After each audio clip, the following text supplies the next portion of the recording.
आगे देखो terms in division, division की टर्म्स देखो 16 divided by 2 is equal to 8। इसमें देखो जो 16 है वो है आपका डिविडेंड। डिविडेंड क्या होता है? The number to be divided is the dividend. जिस नंबर को डिवाइड करा जा रहा है वो होता है डिविडेंड, ठीक है। इसमें 2 है आपका डिवाइज़र। अब डिवाइज़र क्या होता है? The number that we are dividing by is called the divisor. जिस नंबर से हम डिविडेंड को डिवाइड कर रहे हैं वो नंबर होता है डिवाइज़र। अब देखो इसमें 8 है कोशंट। कोशंट क्या होता है? The answer in the division is called the quotient. जब डिवीज़न करते हो आप और जो आपका आंसर होता है उसे कहते हैं कोशंट। देखो जैसे मल्टीप्लिकेशन में जब आप दो नंबर्स को मल्टीप्लाई करते हो और जो आपका आंसर आता है उसे आप प्रोडक्ट कहते हो, ऐसे ही डिवीज़न में जब आप डिवीज़न करते हो और जो आपका आंसर आता है उसे कहा जाता है कोशंट। क्लियर है? समझ में आया? अब देखो एक्सरसाइज 5.3 में आपको यही करना है। Complete the following table. नीचे आपको एक टेबल दी गई है जिसमें एक इक्वेशन लिखी है, ऐसे इक्वेशन लिखी गई है एक। आपको उस इक्वेशन में से डिविडेंड, डिवाइज़र और कोशंट को पहचानना है और उनके कॉलम्स में लिखना है। देखो फर्स्ट आपको सॉल्व करके दिखाया है।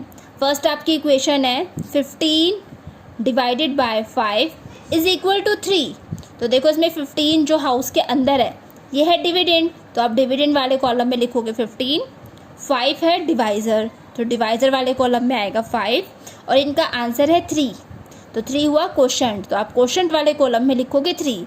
अब अगला देखो 18 divided by 3 is equal to 6। तो आपका डिविडेंड हुआ 18 जिसे आपको डिवाइड करना है और आपका डिवाइज़र हुआ 3 जिससे आपको डिवाइड करना है और आपका आंसर हुआ 6 जो कि आपका कोशंट है, तो आप कोशंट में लिखोगे 6। समझ में आया कैसे करना है? अब देखो नेक्स्ट जो इक्वेशन है वो है 18 divided by 2 is equal to 9। तो इसमें देखो डिविडेंड क्या है? तो 18 है डिविडेंड जिसे आप यहाँ फर्स्ट वाले कॉलम में लिखोगे और डिवाइज़र है 2, तो 2 लिखो यहाँ और आपका कोशंट है 9 तो उसे लिखो लास्ट वाले कॉलम में, ठीक है। अगला देखो अगली इक्वेशन है 20 divided by 4 is equal to 5। तो इसमें डिविडेंड है 20, लिखो इसे यहाँ, डिवाइज़र है 4 को डिवाइज़र वाले कॉलम में और कोशंट है 5 जिसे आप कोशंट वाले कॉलम में लिखोगे, ठीक है स्टूडेंट्स। तो एक्सरसाइज 5.3 को आप जैसे हमने स्टार्टिंग के फर्स्ट सेकंड थर्ड फोर्थ किए हैं ऐसे ही बाकी होंगे, इसे खुद करोगे। आगे देखो प्रॉपर्टीज़ ऑफ डिवीज़न, डिवीज़न की प्रॉपर्टीज़। हमने एडिशन, सब्ट्रैक्शन, मल्टीप्लिकेशन की प्रॉपर्टीज़ ही पढ़ी थी, तो चलो अब डिवीज़न की प्रॉपर्टीज़ पढ़ते हैं। देखो first, when we divide a number by 1 the quotient is the number itself. जब भी हम किसी नंबर को 1 से डिवाइड करते हैं तो जो आपका कोशंट होगा वो वही नंबर होगा जिसे आपने 1 से डिवाइड करा है। देखो जैसे 9 divided by 1 is equal to 1, तो देखो 9 ही आपका आंसर हुआ। 18 divided by 1 is equal to 18। तो देखो जब आपने 18 को 1 से डिवाइड करा तो भी आपका आंसर 18 ही हुआ। देखो 18 ही आंसर में आ गया ना। तो देखो 9 को 1 से डिवाइड करने पर 9 ही आंसर आया, क्वेश्चन 9 ही हुआ। तो 18 को 1 से डिवाइड करा तो इसका आंसर भी 18 ही हुआ। तो जिस भी नंबर को आप 1 से डिवाइड करते हो तो उसका आंसर वही नंबर होता है, क्वेश्चन वही नंबर होता है जिसे आपने 1 से डिवाइड करा है। जैसे देखो 427 divided by 1 is equal to 427।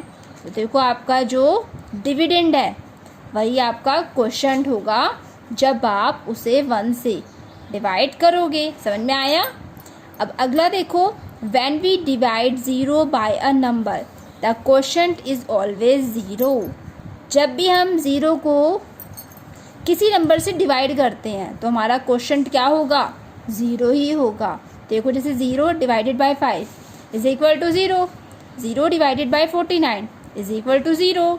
तो आपको याद रखना है जब भी आप 0 को किसी भी नंबर से XYZ कोई भी नंबर हो उससे डिवाइड कर रहे हो तो आपका क्वोशंट मतलब आपका आंसर 0 ही आएगा, ठीक है। अगला देखो, when we divide a number by itself the quotient is always 1। जब भी हम किसी नंबर को उसी नंबर से डिवाइड कर रहे हैं तो आपका क्वोशंट, आपका आंसर होगा 1। देखो जैसे 15 डिवाइडेड बाय 15, 15 को हमने 15 से ही डिवाइड किया तो आंसर क्वोशंट क्या आ रहा है? 1।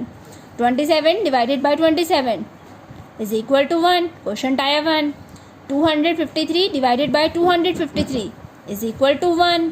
तो देखो जब सेम नंबर्स डिविडेंड और डिवाइज़र दोनों सेम हो तो क्वेश्चन होता है 1। याद रखोगे। अगला देखो, we can not change the order of the dividend and divisor in division. हम डिवीज़न में डिविडेंड और डिवाइज़र के ऑर्डर को चेंज नहीं कर सकते। देखो जैसे एग्जांपल दिया गया है 14 divided by 2 is equal to 7। जब हमने 14 को 2 से डिवाइड करा तो आंसर आया 7।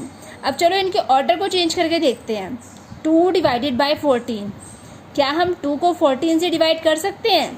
नहीं, ये पॉसिबल ही नहीं है, क्योंकि अगर हमारा डिविडेंड डिवाइज़र से छोटा होगा तो ऐसी कंडीशन में हम डिवीज़न नहीं कर पाएंगे।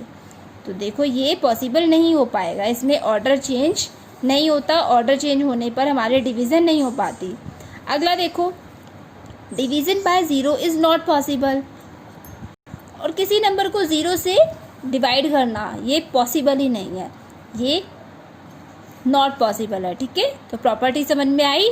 चलो अब अगली एक्सरसाइज देखो 5.4। इसमें हमने क्या करना है, फिल इन द ब्लैंक्स दिए गए हैं। जो हमने डिवीज़न की प्रॉपर्टीज़ पढ़ी है उसके अकॉर्डिंग ही हमें इन फिलअप्स को फिल करना है। जैसे फर्स्ट देखो 42 डिवाइडेड बाय 42। जब हम 42 को 42 से ही डिवाइड करेंगे तो क्या क्वोशंट होगा हमारा? हमने प्रॉपर्टी से पढ़ा था ना, जब भी हम दो सेम नंबर्स होते हैं, हमारे डिविडेंड और डिवाइज़र दोनों सेम हो तो क्वोशंट होगा 1। ठीक है। अगला देखो 807 divided by dash is equal to 1। 807 को किससे डिवाइड करें कि आपका क्वोशंट 1 आ जाए? तो आप 807 को 807 से ही डिवाइड करोगे तो आपका क्वोशंट आएगा 1। नेक्स्ट देखो 0 डिवाइडेड बाय 337। तो इसका क्वोशंट क्या होगा? इसका क्वोशंट होगा 0। जैसा कि हमने पढ़ा, जब भी हम 0 को किसी नंबर से डिवाइड करते हैं तो क्वोशंट होता है 0। अगला देखो dash divided by 50 is equal to 0। तो देखो हमारा क्वोशंट आ रहा है 0, तो यहाँ पे भी हम 0 ही लिखेंगे। ठीक है। अगला देखो dash divided by 1 is equal to 824। हम किस नंबर को 1 से डिवाइड करें कि आंसर 824 आए? तो आप 824 को जब 1 से डिवाइड करोगे तो आपका आंसर 824 ही आएगा। तो आप यहाँ 824 लिखोगे। नेक्स्ट देखो 30 डिवाइडेड बाय 1। तो इसका क्वोशंट होगा 30। हमने पढ़ा था ना, जब भी हम किसी नंबर को 1 से डिवाइड करते हैं तो क्वोशंट वही नंबर होता है जिससे हमने 1 से डिवाइड करा है। अगला देखो अब dash divided by 1 is equal to 153। तो यहाँ पे भी देखो आएगा 153। जब हम 153 को 1 से डिवाइड करेंगे तो आंसर क्वोशंट भी 153 ही होगा। देखो नेक्स्ट भी ऐसी है 1120 डिवाइडेड बाय 1।